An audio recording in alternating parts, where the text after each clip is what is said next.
At my dad's funeral, my GF whispered to her friend, "Can you believe he's crying like a child? It's giving me the ick." They snickered. I heard every word. The next morning, she found out what real loss felt like. My father was a good man. A quiet man. He taught me how to change the oil in a car, how to frame a wall, and how to treat people with respect, even when they didn't deserve it. He worked as a union carpenter for 40 years, and the calluses on his hands had their own stories to tell. When he passed away 2 weeks ago after a short, brutal fight with cancer, a part of me went with him. I'm not ashamed to say that. I'm his son. I loved him. The funeral was last Wednesday. It was a gray, cold day that matched the emptiness in my chest. I stood in the front row of the small chapel, my sister on one side, my mother on the other. Behind me somewhere was my girlfriend of 3 years, Jenna. She was there for support, or so I thought. I managed to hold it together through the service, through the procession to the cemetery, through the awkward handshakes and sad smiles from people I hadn't seen in years. But as my father's oldest friend, a man named George, stood up to give the eulogy, the dam inside me finally broke. He started telling a story about my dad teaching him how to fish when they were just kids, and the memories came flooding back. Me as a boy on a boat with my dad, the smell of lake water and sunscreen, his patient hands guiding mine as I baited a hook. The tears came.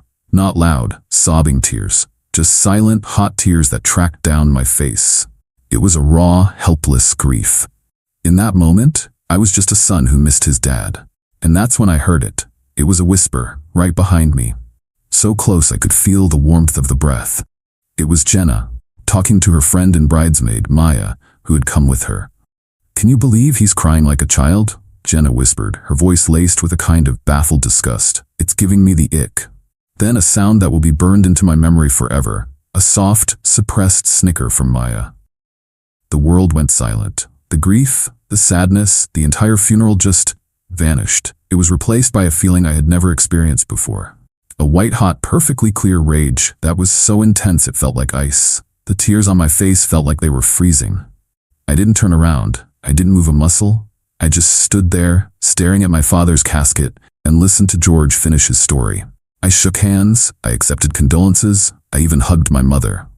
But I wasn't really there. My mind was already somewhere else, working with a cold, mechanical precision. She thought my grief, my love for my father was an ick. She found my humanity repulsive. I had been planning on giving this woman my last name, my future, my life. And in the most vulnerable moment I had ever endured, she had shown me exactly who she was. The rest of the day is a blur. I remember the drive to my mom's house for the reception. I remember Jenna trying to hold my hand in the car, and the instinctive way I pulled it away, blaming it on needing to shift gears. I remember her and Maya in a corner of the living room, scrolling through their phones and looking bored while my family shared memories of my dad. She thought she was being subtle. She had no idea I was watching her every move, not as her grieving boyfriend, but as a strategist assessing an enemy. She had just declared war at a funeral, and she didn't even know it.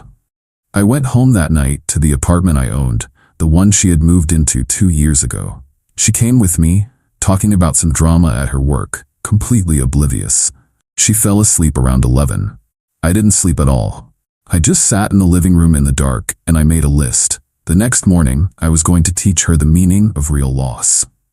Update 1. The morning after my father's funeral was the first morning of the rest of my life. I was up before the sun, moving with a purpose I hadn't felt in years. The grief for my dad was still a heavy cloak, but the cold fire of a new resolution burned underneath it.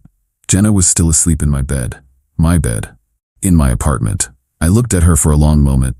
This stranger who had snickered at my pain. There was no love left. There was nothing. Just a problem to be solved. My first move was silent and digital. I opened my laptop at the kitchen table. Jenna had a supplementary credit card on my main account. An emergency card that she used for brunches with Maya, for new clothes, for salon appointments. I logged into my bank's website. 2 clicks. Card canceled. User removed. Done. Next, the joint savings account. We had one, intended for a down payment on a future house. I had contributed 90% of the funds. I did a quick calculation and transferred my entire contribution, plus half of the accrued interest, into my personal checking account. I left her 10%, exactly what she had put in. It amounted to a few $1,000s, a parting gift.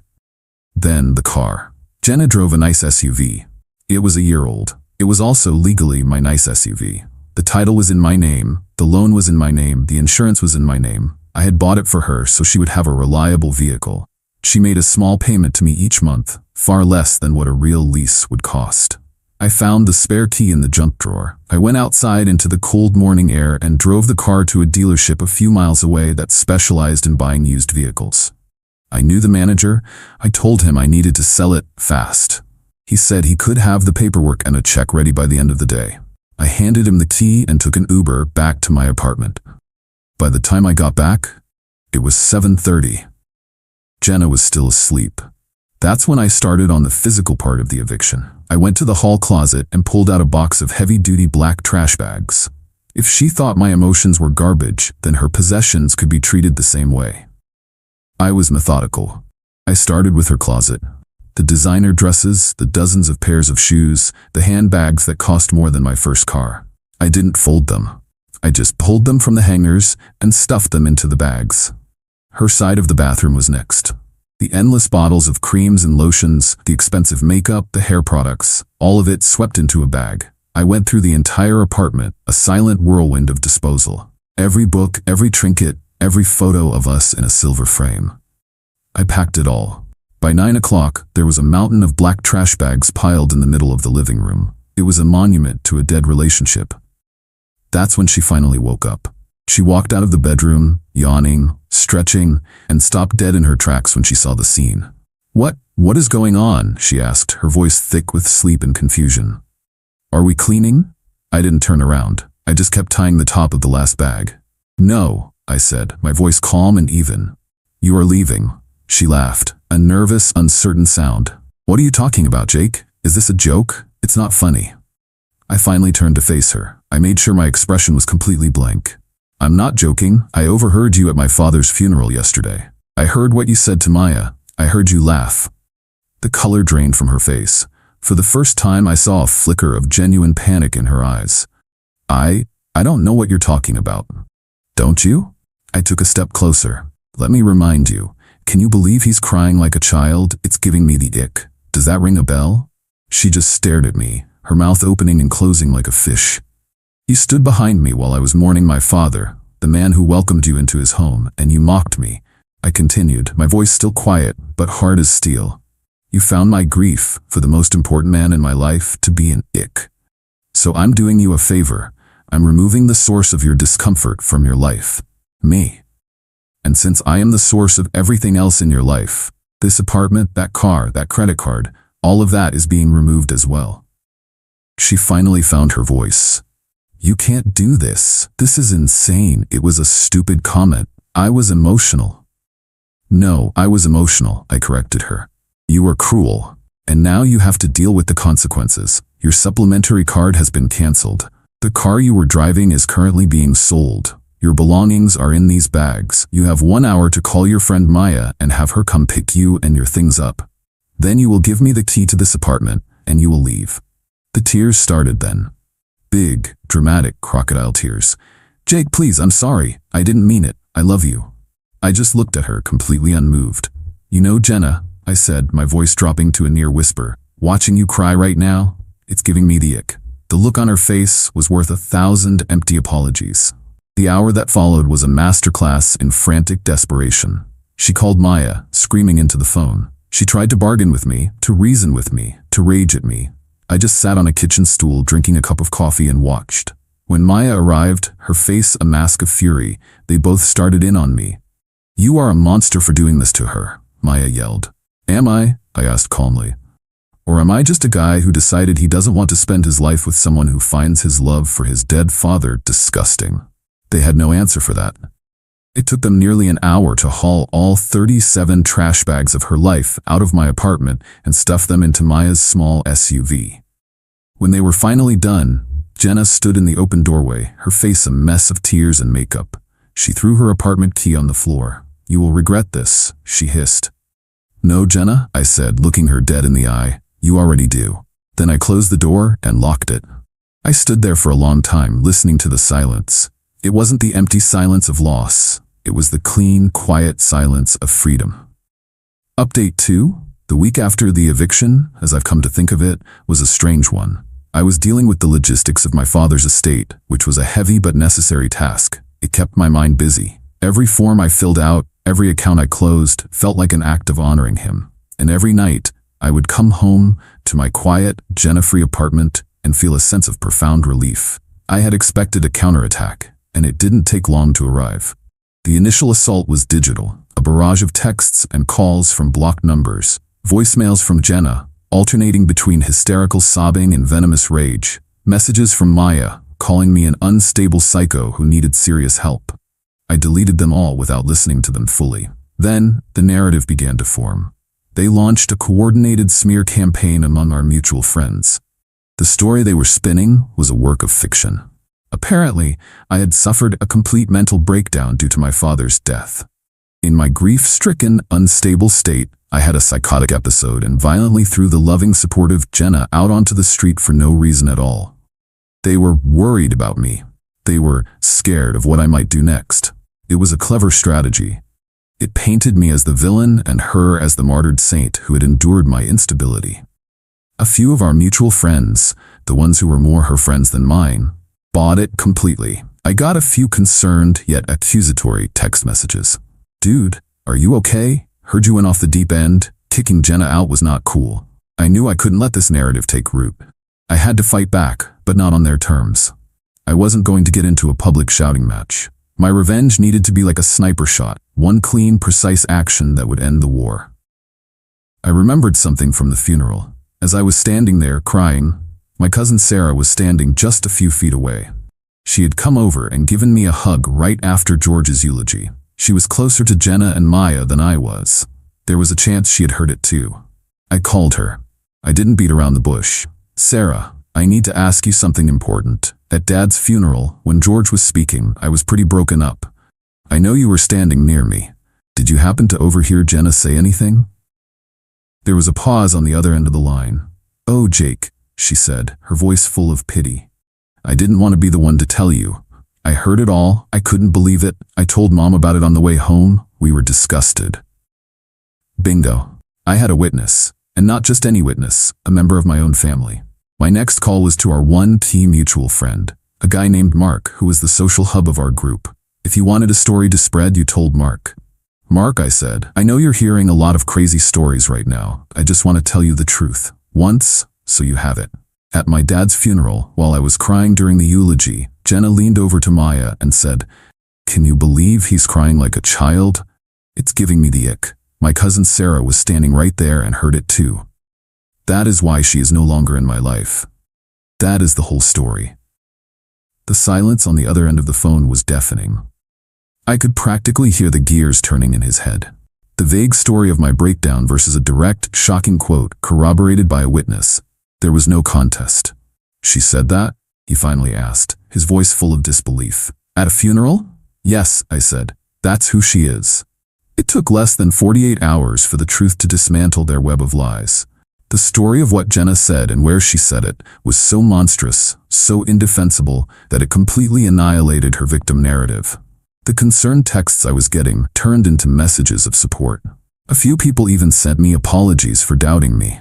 Jenna and Maya were exposed for the callous, cruel people they were. The desperation from Jenna's end escalated.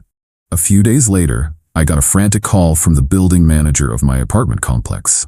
Apparently, Jenna had shown up with a locksmith, claiming she was a legal resident who had been illegally locked out. Thankfully, I had already sent him an email the week before, informing him that she was no longer living with me and was not on the lease. He had denied the locksmith entry and threatened to call the police if she didn't leave the property. Her attempt to publicly humiliate me and force her way back in had failed spectacularly. The final pathetic attempt came in the form of a legal-looking letter. It was from a cheap letter-for-hire law office. It was a demand for financial restitution. It claimed she was entitled to half the value of the SUV, a cash settlement for emotional distress, and 3 months of spousal support to help her get back on her feet. It was a joke, but a joke that needed to be answered. I forwarded it to my family's lawyer, the same one who was handling my father's estate. His response was a work of art. It was a single page. It stated, in no uncertain terms, that Jenna had no legal claim to any of my assets. It reminded her that she was a guest in my home, not a legal tenant. It then included a formal invoice for $1,500, the cost of her portion of the rent and utilities for the final month she lived in my apartment, which she had not paid. The letter concluded by saying that we would be happy to waive the invoice in exchange for her ceasing all further contact. But if she chose to pursue her baseless legal claims, we would aggressively countersue for that amount, plus all associated legal fees. The silence that followed was absolute. The war was over. I had won. Final update. It's been 6 months. The leaves have turned, fallen, and the first snow is on the ground. The sharp edges of the grief for my father have softened, replaced by a warm, enduring sense of his presence in my life. The drama with Jenna feels like it happened to someone else in another lifetime. Life, as it turns out, goes on, and it gets better. So much better. I never heard from Jenna or her lawyer again after that final letter. The invoice was, unsurprisingly, never paid. But the harassment stopped. That was payment enough. I heard about her life in bits and pieces, through the grapevine of old mutual friends. Her downfall was not swift and dramatic. It was a slow, quiet, and pathetic collapse. After wearing out her welcome on Maya's couch in less than a month, she had no choice but to move back in with her parents. The independent, sophisticated life she had built for herself was revealed to be a fragile facade, held up entirely by my income and my stability. She had to get a job, a low-level administrative position that paid a fraction of what she was used to spending on a single shopping trip. The new SUV was gone, replaced by an old, beat-up sedan her parents gave her. The brunches, the salons, the designer clothes, all gone. Her social life withered. Maya and her other friends, the ones who enabled her cruelty, slowly drifted away. They were attracted to the lifestyle she had with me. When the lifestyle disappeared, so did they. The irony is almost poetic.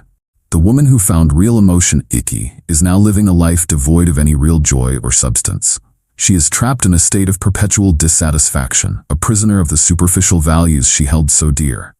Her life is, by her own definition, one giant ick. As for me, I've been rebuilding. I sold my apartment in the city and bought a small house with a bit of land, the kind of place my dad always dreamed of having. I've been spending my weekends working on it, getting my hands dirty, building something real and lasting. My cousin Sarah and I have become closer than ever. My family, my real family, has been my rock. I've also started a foundation in my father's name. It provides scholarships for young people who want to go into the skilled trades like carpentry. It's a way of honoring his legacy, of turning my loss into something positive for others. It's the most fulfilling thing I've ever done. I saw Jenna once, a few weeks ago. I was at a home improvement store loading bags of soil into the back of my truck. She was pulling into the parking lot in her old sedan. Our eyes met for a brief second through her windshield. I saw a flicker of something in her face, shock, shame, maybe even regret. She quickly looked away and drove to the far end of the parking lot. I didn't feel a thing. No anger, no sadness, not even pity. It was like looking at a stranger. The hold she had on me was completely gone. She was just a person I used to know, a footnote in a chapter of my life that was now closed. The ultimate revenge wasn't in the canceled card or the repossessed car. It wasn't in the social humiliation or the legal threats. The ultimate revenge was my own peace. It was in discovering that the life she tried to tear down was just a house, and I was the foundation. I could rebuild, stronger and better than before.